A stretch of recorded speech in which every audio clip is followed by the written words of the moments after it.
ஆம் எனும் பதில் கொண்டிருக்கும் ஆழமான செய்தி, இதோ நான் இருக்கின்றேன். உம்மை அறியவும், உம்மை அன்பு செய்யவும்,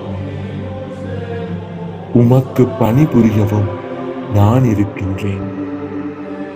ஆம் என்னும் பதிலால் இறை திட்டம் நிறைவேற்றிய கன்னிகையே, இறைவனின் இனிய குரலுக்கு செவி கொடுக்க எனக்கு கற்றுத்தாரும்.